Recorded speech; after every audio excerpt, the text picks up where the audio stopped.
और चलो साहब आगे बढ़सा कार्यक्रम में बिना देरी गंवाए और कार्यक्रम के स्पेशल गेस्ट अक्षय ऊर्जा निगम राजस्थान के chairman and managing director Rohit Gupta ji को मैं मंच पर बुलाना चाहूंगी। सर प्लीज़ आपका स्वागत है, एक बार फिर से आप मंच पर पधारिए। सर आज हम मंच पर आपसे बातचीत करना चाहेंगे, आपसे भी जवाब जानना चाहेंगे। इस मंच के माध्यम से प्रदेश की जनता को बताइए प्लीज़ सर कि राजस्थान रिन्यूएबल एनर्जी के क्षेत्र में नए आयाम कैसे स्थापित कर रहा है। और साथ ही आपसे चर्चा के लिए मैं अपनी सहयोगी प्रतिज्ञा ठाकुर को भी मंच पर बुलाना चाहूंगी। सबसे पहले सर के लिए जोरदार तालियां बजा दीजिए। सर प्लीज मंच पर पधारिए। जोरदार तालियां जरा उधर से भी हो जाए एक बार, मुझे वहां से तालियों की आवाज नहीं आ रही है जी। धन्यवाद।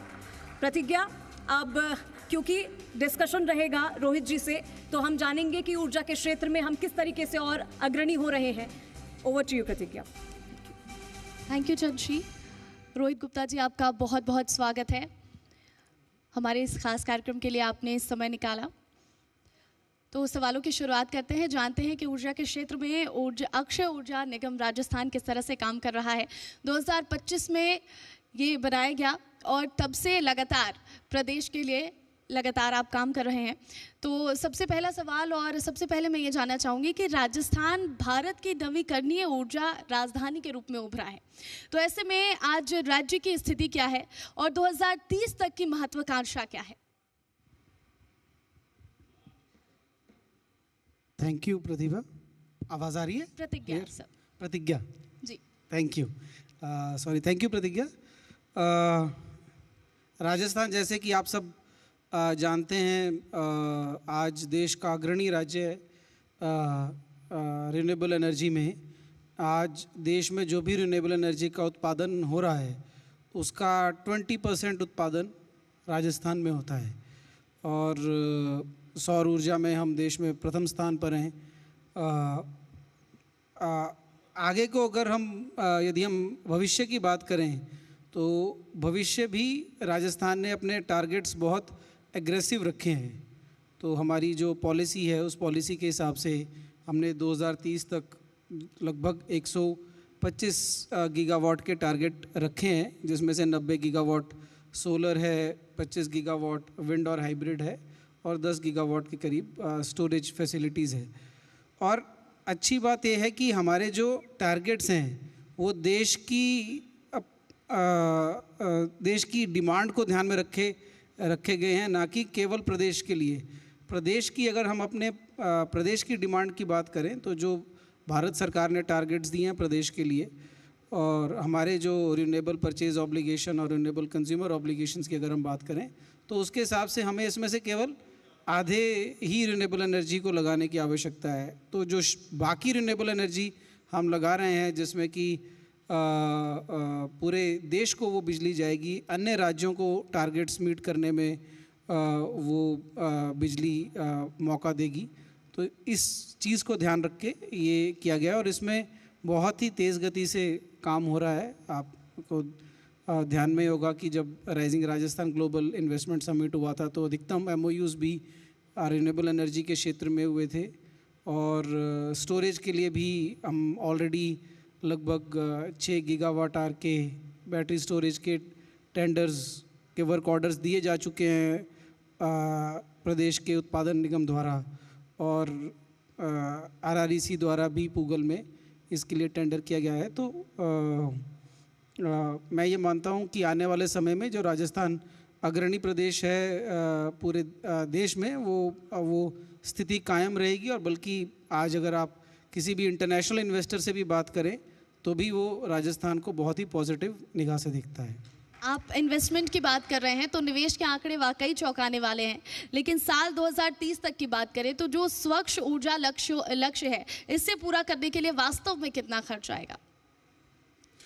देखिए जो आंकड़ों की आप बात कर रहे हैं बिल्कुल सही है। यदि हम जो टारगेट्स हमें लगभग हमने अपने लिए रखे हैं उनको अगर हमें पूरा करना है तो लगभग 7.5 से 8 लाख करोड़ रुपए का इन्वेस्टमेंट इस क्षेत्र में करना पड़ेगा और ये तो केवल जनरेशन में है। इसके अलावा इसके लिए हमें ट्रांसमिशन सेक्टर में भी इन्वेस्टमेंट करने की आवश्यकता है।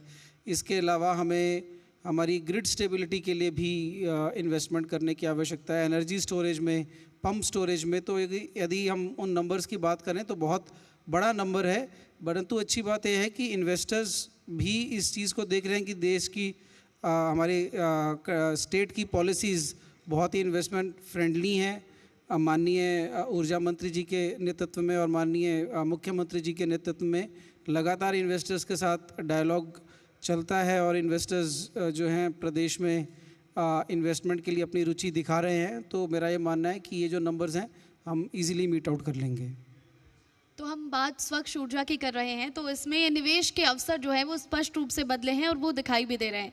तो सोलर और विंड एनर्जी के अलावा अगर हम बात करें तो और कौन कौन से नए क्षेत्र हैं?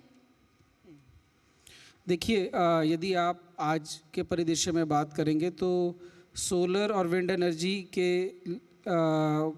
का सबसे बड़ा जो ड्रॉबैक है, जिसको आज आप जो कमरे में कई लोग इस फील्ड में काम कर रहे हैं वो फील कर रहे होंगे, वो है कि इनकी इंटरमिटेंसी, मतलब कि ये आप सोलर सुबह आता है, दिन में रहता है, परंतु रात को आपको सोलर एनर्जी नहीं मिलेगी। विंड में सुबह शाम में भी बहुत ज़्यादा वेरिएशन और फिर सीजनल वेरिएशन तो दोनों सोलर और विंड में है।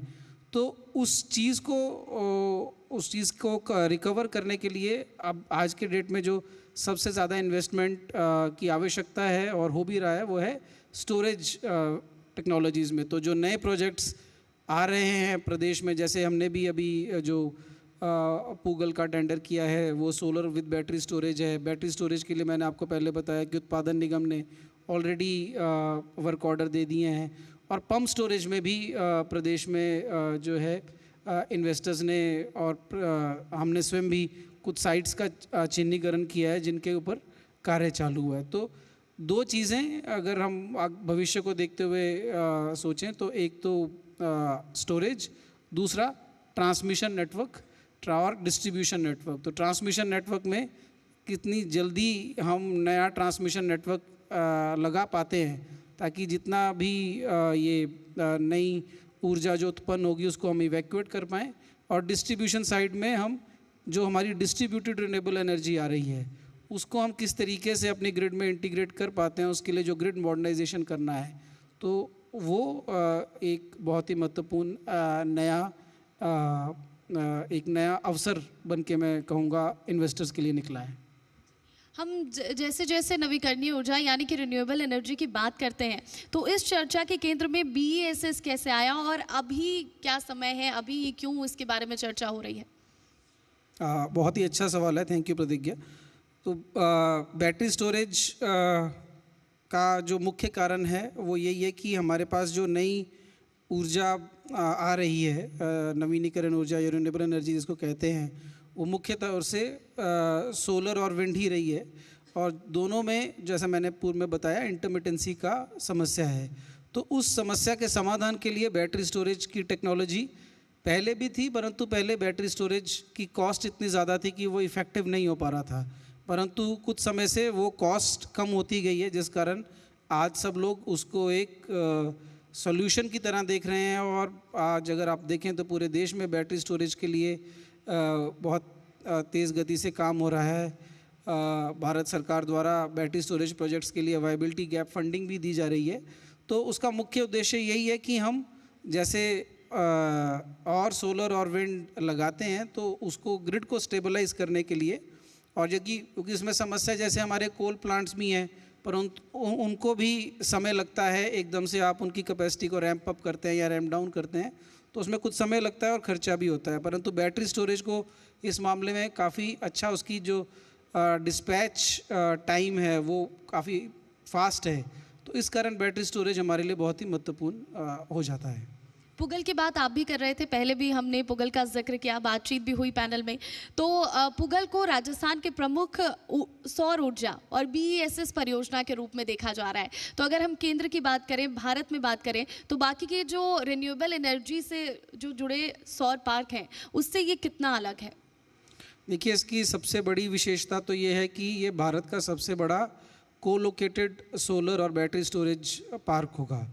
तो इसमें लगभग 2.5 गीगावाट सोलर और 6.4 लगभग आप 6.5 गीगावाट आवर का बैटरी स्टोरेज माने तो इतना बड़ा साइज़ का बैटरी स्टोरेज भारत में कहीं नहीं लगा है। बल्कि विश्व में भी अभी मतलब कि कहीं पे कमीशन नहीं हुआ है, चुनिंदा जगह पर इस पे काम चल रहा है।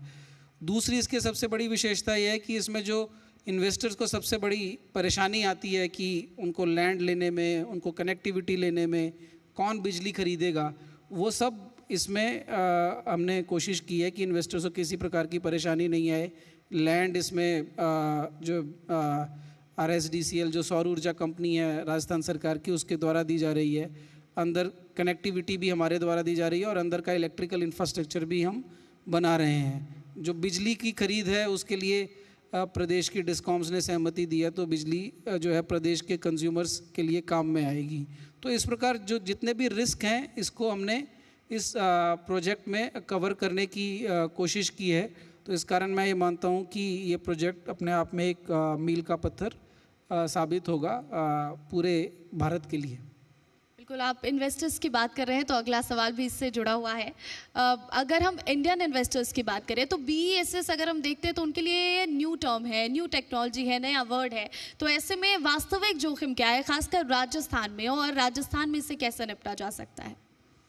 आई थिंक बैटरी स्टोरेज में यदि आप जोखिम की बात करें तो जोखिम मेरा ये मानना है इतना नहीं है। मेन चीज़ है कि आपकी सप्लाई चेन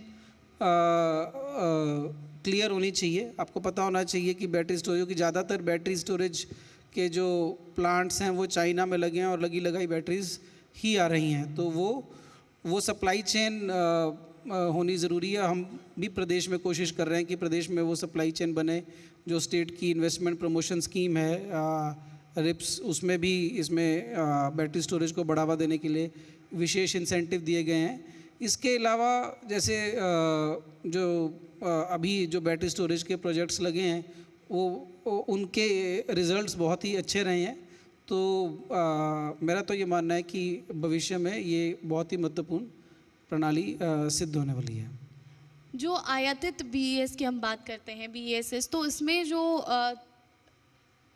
रणनीतिक भेद्यता होती है, जैसे कि ऊर्जा ग्रिड की हम बात कर लें, रक्षा प्रणालियों की बात कर लें, आर्थिक बुनियादी ढांचे की बात कर लें, तो इसको कम करने के लिए राजस्थान में क्या कदम उठाए जा रहे हैं?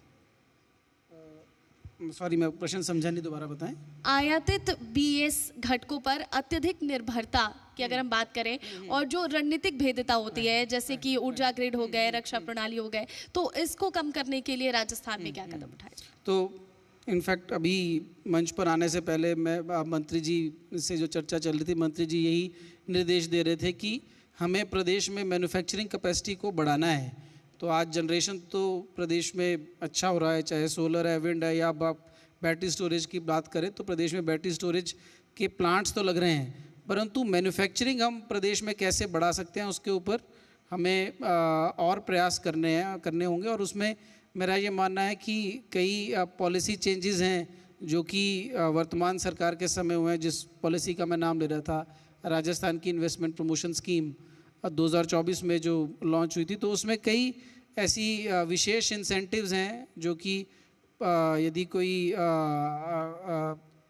व्यक्ति यहाँ पर या कोई डेवलपर यहाँ पर सोलर मैन्युफैक्चरिंग करता है, मॉड्यूल की या फिर बैटरी की मैन्युफैक्चरिंग करता है, तो उसको विशेष तौर से इंसेंटिव दिए जाते हैं। तो हमें थोड़ा सा उसके बारे में अवेयरनेस और जनरेट करनी रहेगी और जो है कोशिश करनी रहेगी कि ये जो इम्पोर्टेड बैटरी स्टोरेज है उस पर हमारी डिपेंडेंसी घटे। अच्छी बात यह है कि मैं खुद भी कुछ प्लांट्स को मैंने विज़िट किया है, तो कुछ असेंबलिंग के प्लांट्स तो अभी जयपुर में शुरू हुए हैं, राजस्थान में शुरू हुए हैं, परंतु उसमें वैल्यू चेन में और इजाफा हो, केवल असेंबलिंग नहीं हो, उसके ऊपर और भी हम एक्चुअल कुछ कंक्रीट वैल्यू ऐड करें, उसमें हमें और प्रयास करने रहेंगे। मैन्युफैक्चरिंग हब बनता जा रहा है, इसे और भी बेहतर करने की ज़रूरत है। राजस्थान वैसे भी सौर ऊर्जा में, सोलर एनर्जी में नंबर 1 प्रदेश बन चुका है। अगर हम सरकारी बजट की बात करें जो स्वच्छ ऊर्जा के लिए मिल रही है, इसके अलावा राजस्थान स्वच्छ ऊर्जा महत्वाकांक्षा को पूरा करने के लिए कैसे काम कर रहा है? क्या कुछ राजस्थान में हो रहे हैं इसके लिए?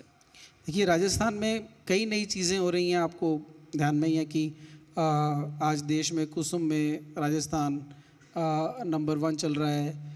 अभी हम जो हमारे सरकारी कार्यालय हैं उसमें बहुत ज़्यादा बिजली की खपत होती है, तो उस बिजली को खपत को कम करने के लिए हमने सोलर पैनल्स लगाए हैं और वर्चुअल नेट मीटरिंग के माध्यम से उसका हम बहुत ही जल्द टेंडर निकालेंगे। यहाँ पे जो इन्वेस्टर्स मौजूद हैं, मेरा उनसे रिक्वेस्ट रहेगा कि आप पार्टिसिपेट करें।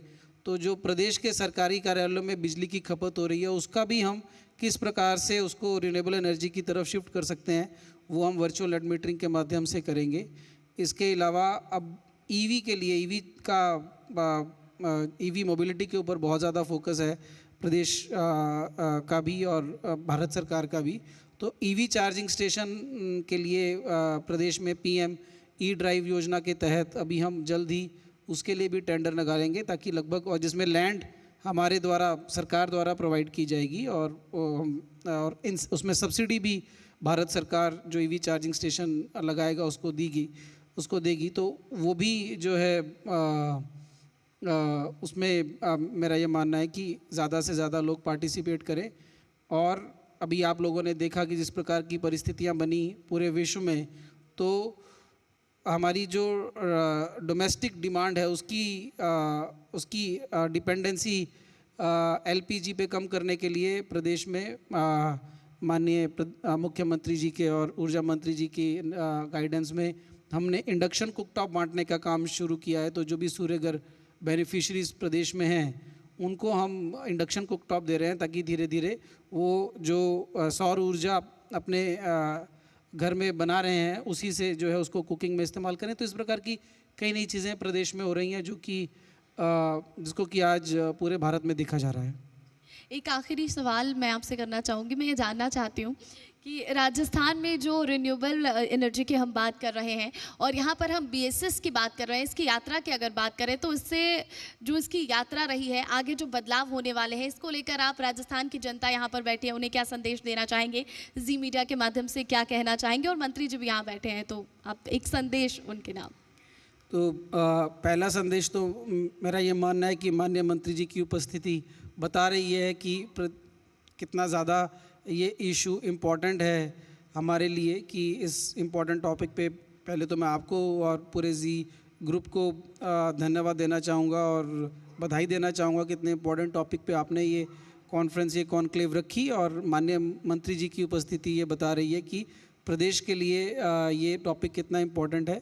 तो इस मंच से तो मैं यही संदेश देना चाहूँगा कि आने वाले समय में एनर्जी हमेशा ही, ऊर्जा हमेशा ही किसी भी देश के विकास के लिए सबसे महत्वपूर्ण बिंदु रहा है। और बट आने वाले समय में जिस प्रकार से ऊर्जा को उत्पन्न करने के स्रोतों में चेंज हो रहा है, तो ये आने वाले समय में और भी इम्पोर्टेंट है। तो आप सब इसमें इस प्रदेश को विकसित करने में हमारे सहभागी बने और जो विभिन्न योजनाएं प्रदेश की सरकार द्वारा चलाई जा रही हैं उसमें आप सब उसमें कंट्रीब्यूट करें। Thank you.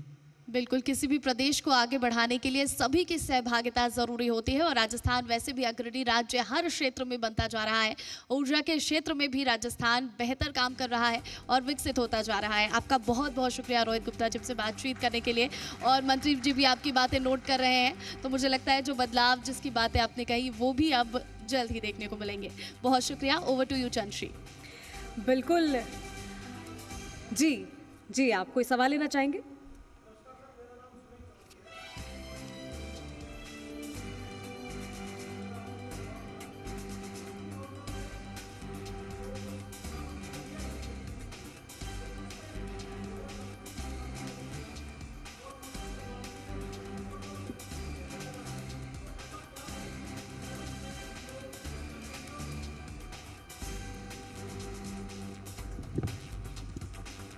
देखिए, बहुत ही अच्छा सवाल है और इस पे अपन विस्तृत चर्चा और कर सकते हैं, पर आपको थोड़ा सा मेरा केवल इसमें यही ध्यान रखना पड़ेगा कि आप बिल्कुल सही कह रहे हैं कि ये योजना जो ऊर्जा उत्पन्न कर रहा है उसके लिए भी है, परंतु ऊर्जा जो कंज्यूम कर रहा है उसके लिए भी है। तो हमें ये भी देखना है कि अल्टीमेटली उसका भी टैरिफ का भार प्रदेश के कंज्यूमर्स पे ही आता है, जो भी ऊर्जा सरकार द्वारा खरीदी जाती है। तो दोनों चीज़ों को ध्यान में रखते हुए जो बेस्ट हो वो बैलेंस हमें मेंटेन करना है।